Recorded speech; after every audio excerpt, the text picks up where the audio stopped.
It's time now for a segment so hot, my grandmother got in trouble at the home for sneaking it into her IV drip. It's upset alert. She said, Grandma, you can't do that. It's dangerous. She said, mind your business. Quick update on the upset alert standings. Brew coming in with the silver medal. Me and Danny Parkins in a ill-fated attempt to shake off my funk, but then he lost the game. I came in with the bronze. And then Greg it's not really and Coach. the bronze. It's last place. It's bronze. You came in last place by a lot. By a lot. While Coach and Greg take home the victory, and you might be saying, what do I get other than bragging rights? Well, it's a good question. Ramsey and I went out and got you. We were like, oh, should we get him a trophy? Like, trophies are kind of played. For winning our first scored upset alert. Wow. We got this for you, but it is like a heavyweight championship belt.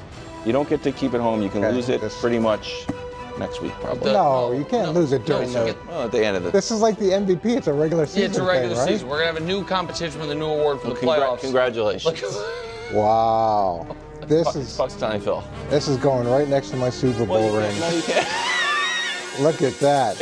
I'd like to thank the Carolina Panthers for all that you did for Greg and I this year. That's great. The Arizona Cardinals, you were outstanding. Thank you. Part of the responsibility now, you have to lead off the segment alongside Punxsutawney Phil football. Okay, well, this is a good luck charm, as you can see. Yeah, I bet you're going to be shocked by who I'm choosing. Okay, well, I feel like I know who you're choosing. Yeah, it's going to be Washington. It's going to be Washington. I am shocked. Are you? Yeah, I thought you were definitely going with Houston. So, no, yeah, I am shocked. Go ahead. I'm going Washington, and here's why. So they're riding the longest winning streak of anybody going into the playoffs, right? They've won 5 straight. And when you look at Jaden Daniels, you look at what he's done as a running quarterback, and I know, Nick, you criticized him a lot about how thin he was, and he probably couldn't hold up. I'm worried about him. I don't know if you knew that he broke the record for rushing for quarterbacks this year. Imagine if you didn't miss time with cracked ribs. And it's pretty impressive running quarter, but he did it. And so the first time they played Tampa Bay, he had 88 yards rushing and 2 touchdowns. So that's a plus. And then when you look at his quarterback rating, he had 100.1, which is 4th all-time for rookie quarterbacks. And for a thin guy, that's pretty good too. And then the last time they played Tampa Bay, he had a 93 quarterback rating. That is his first game of the season, his first game as a pro, and he's improved significantly from that point. I'd say that the biggest thing that's defined his season is the moments that he's had. So he had the moment against the Giants where he led him back to win that game. He had the moment against Chicago with the Hail Mary. He had the moment against Philadelphia where he wins with 10 seconds left. So the playoffs, to me, don't seem like it's going to be too big for him. And I really like what he's been talking about all week long about having the same process and looking at it the same way. So I think his perspective is very good. And then when you shift your focus to Baker, Baker's, I've loved what he's done and the way that he's revitalized his career, and he's gritty and all those things. But he's also taking a lot of chances, and he leads the NFL in interceptions, and he leads all quarterbacks in turnover-worthy plays. And the last thing I'll say is Tampa Bay's 30th against the pass. Okay, so that's a problem for them, especially with Jaden throwing the ball as well as they do. Where on the flip side, the Commanders have been very good against the pass, and I'd say that the last portion is Tampa hasn't been that great at home. They're 5-4 at home, a little bit over 500. So all those things line up for this to be like C.J. Stroud, I like that a lot. to be able to be Rookie of the Year and then win the playoff game convincingly in Tampa. So I don't love it, but I'm going to add one thing you didn't mention. The Commanders at the deadline paid more for their deadline acquisition than any team in the league. They traded for Marshawn Lattimore. Just traded, I think, a 2nd-round pick or a high 3rd-round pick, whatever it was. It was the most anybody paid for anyone at the deadline.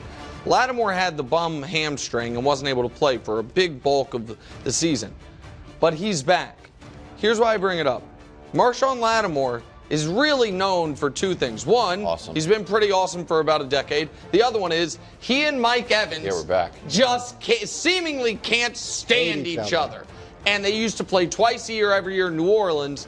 And now you get Marshawn Lattimore lined up against Mike Evans. Now, last time they played, it was, every time they play, it's a crazy back-and-forth battle. So maybe that plays out in the Bucs' favor, maybe plays out in your favor, but it is an intriguing. I just had one more point. Terry McLaurin really wasn't productive early on at last time they played, and there's going to be a concerted effort to get him much more involved in the game plan this time. I like these a lot. All right, so I don't participate in upset alert. No.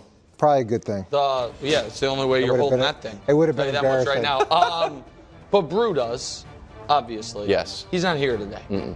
So I have to make his pick on his behalf. I think I know what you're doing, but What do you mean? Go ahead. okay, go ahead. No, go. You should be doing J-Lo. Over the Packers over Eagles? Yeah. Obviously, Okay, that's what I'm doing. you love You thought I was going to screw them? Well, I don't Just know. go Steelers over Ravens? Okay. No.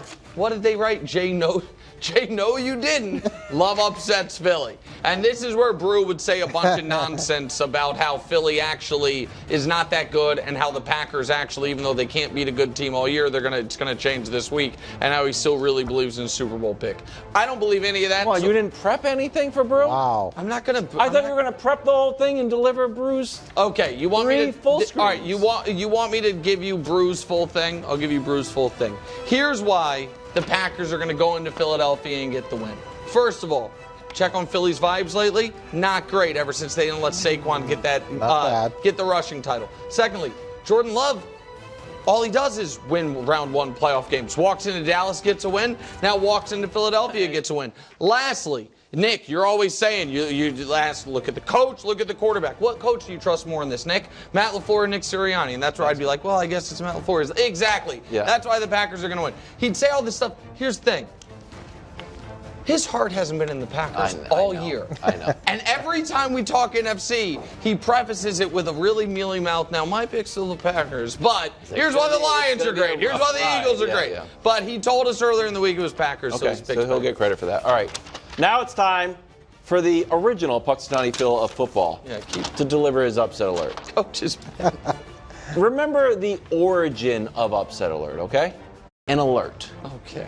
It's somehow morphed into, if you're not picking an outright winner, you're not doing your job. That's not true. I went back and looked at the old upset alerts. They're just alerts. The Bills should be on alert against Bo Nix and the Broncos. Just an alert. Could I see something strange happening and the Broncos walk out of there with a win? Sure. Why? Because I'm the only one that seems worried about the Bills' defense, which has not been good. The first 12 games, they were good. The last 5 games, and this includes the game against Aaron Rodgers doing nothing, and against the Patriots, who struggled, and even though we won the game, I guess, so throw that in there. The Bills haven't been good. They gave a ton of points to the Rams. They gave a ton of points to the Lions. I do not trust this Bills defense, even though everyone thinks they were good because they were good early on in the year. Secondly, I'm attuned to what's happening in the sports universe, whether it's on the field, whether it's written in periodicals, or whether it's on social media. And every once in a while, someone will send me a graphic, and another person will send me a graphic. Some person will say, hey, use this, use this, use this. I say, you know what? I will use that. Is this the Bo Nix, Josh Allen? Indeed it is. That's a great one. His last 8. Josh That tweaked is a it a great little one. bit. Okay. There's a few different versions, so Josh put his own spin on it. If this was a blind reveal, these quarterbacks look pretty much exactly the same. True receiving TDs on. So Josh is properly rated. Bo Nix has been criminally underrated since draft day, when there's no talk about Bo Nix going number 1. J.J. McCarthy had more talk about going number 1. Well, yeah, you shouldn't have had talk about going number 1. Or 2. Or, yeah, you shouldn't have. Or 3. Yeah, exactly. You think he's better than Drake May? I don't. But when I look at it, I was like, the guy's putting up numbers. The guy's catching touchdowns. The guy had the longest reception in the NFL this year. And he's going up against a Bills defense that has been floundering. Okay, that's all fair. The Bills are on alert. Definitely. I don't know if before we get to Nick's picks, we can show the Bo Nix touchdown catch again. This is exactly why all year, and I'm the Josh Allen guy this year, I said the Josh Allen receiving touchdown thing is nonsense to me. What Bo Nix, this is a quarterback catching a touchdown. Yeah. A quarterback throwing a pass, that guy then panicking and lateraling it back to the quarterback, and because of an odd statistical rule, that being called a receiving touchdown is nonsense. Pro Bowl. And so that is a real receiving touchdown. Like that he caught it against his body, could extend. I mean, come on, he's trying to protect himself. Time now for what used to be the best pick segment on this network. Silver medal. Brought to you by our friends at DraftKings. Rough week 18 for me. There's no getting around it. Despite the week 18, still over 60% against the spread documented. Only one other person on sports television can say they were over 60% against the spread this year. Who? All of sports TV. This clown, who I used to call my best friend, and now I just call the most annoying person in the world. Danny Parkins. And his 63%. I saw that in Times Square when I was walking around. I mean, look at this time lapse. They had this thing going for hours. Yep. It's great. It's a big win for his career. It's a huge win for his career, which is why it's going to be so painful when I whoop his, you know what? I'm going to take my own advice. Tail, Fanny, as you would say, in the playoff picks. I'm not picking 3 games anymore. Picking every game of the slate every weekend. Wow. So let's quickly go through it. First one in chronological order. Coach, you'll be happy. Houston +3. 3-point dogs at home against Chargers. There's too much Charger love. Herbert in a road playoff game. I don't know, man. Seen it once before. Didn't go great. Also, the Chargers have been living off the fact that they never turn the ball over. That's great, but it also means if they do have one time a bounce goes against them, I don't know how they recover from it. Derek Stingley typically plays on the outside. The Chargers only have one guy that scares you, Ladd McConkey. Will they tell Stingley, just follow him even if it means being on the inside, then what are they going to do with where are they going to throw the ball? And the only quality win the Chargers have all year is against the Broncos. The Broncos, another team who can't beat good teams. Somebody had to win those games. Houston +3. Next one's easiest pick of the weekend. You're giving me Pittsburgh and you're giving me almost 10 points. Give me a break. Pittsburgh +9.5. I could bore you with all of the stats on Tomlin in the division as underdog. Tomlin against Baltimore as underdog. The fact that 9 of the last 10 games between these teams have been a one-score game and Pittsburgh's won the vast majority of them. You know all those things. You also know that Lamar Jackson in the playoffs, not great. How many points do you think Baltimore's scoring this week? I would be shocked if they cracked 24. So to cover, can Pittsburgh get to 16?